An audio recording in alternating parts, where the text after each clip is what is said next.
My aloof roommate is physically linked to my water cup. I twist the cap and he groans. I take a sip and he licks his lips. But when I poured bubble tea into it and took a few hard pulls on the straw, he lunged at me and snatched the cup away. Don't suck. My cheap plastic water bottle hit the dorm floor and shattered. Great. My roommate, Sebastian, slid a drawer open and pulled out a cup. Here, take this. It was a glass tumbler. High quality stuff. It had these transparent purple lavender flowers swirling around the glass. The lid had a small, tight silicone hole tailored for a straw. It looked brand new. Pristine. I was honestly a little shook. Thanks, man. He avoided my eyes, turning his back to me to focus on his gaming rig. I carefully twisted the lid open. Immediately, a suppressed, low groan came from Sebastian's direction. I poured some warm water in and took a sip. Sebastian sucked in a sharp, jagged breath. His hand on the mechanical keyboard trembled, his fingers slipping off the keys. He licked his lips, looking like he was enduring some kind of torture or intense pleasure. His lips were thin, the Cupid's bow sharp like a knife. Looking at them made me want to bite them. Yeah, okay, I admit it. I'm into Sebastian. I swear to God, before I met him, I was the straightest guy in the state. After high school, my only plan was to get to college and bang a hot, bubbly cheerleader. But the moment I walked into this dorm and saw Sebastian,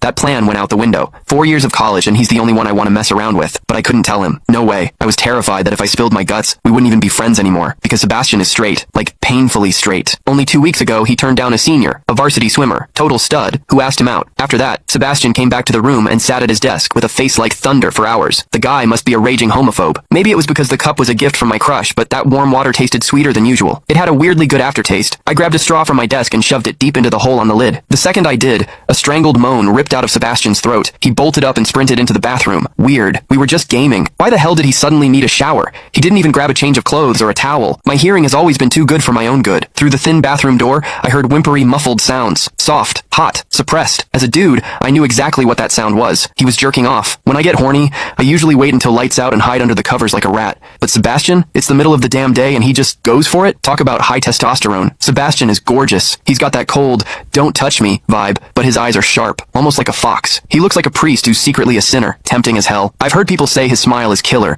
but I've never actually seen it. Sitting there, I couldn't help but picture what was happening behind that door. That aloof, icy face flushed with heat, his lean, muscular body, the veins popping on the back of his hand as he gripped himself. Does he keep that cold expression even when he's beating his meat? My thoughts were getting way too dirty. My face felt hot. After a long time, I heard a final, guttural grunt from the bathroom. The door clicked open, and Sebastian walked out. His face was bright red, a sheen of sweat glistening on his forehead. There was a visible tooth mark on his lower lip where he'd bitten down too hard. He walked straight to his wardrobe, grabbed fresh clothes, and went right back into the bathroom. Then the shower turned on. Okay, now he was actually cleaning up. The mental image of him panting in there made my throat dry. I grabbed the glass tumbler again and chugged a few large gulps. The water in the bathroom stopped, then started again. It took him forever to come out. When he finally did, he looked at me with this weird, resentful glare. Strange. Was I imagining things? Sebastian sat back down to game, and I poured myself another refill. I wasn't really thirsty anymore. Click the link in my bio to get the full story for free.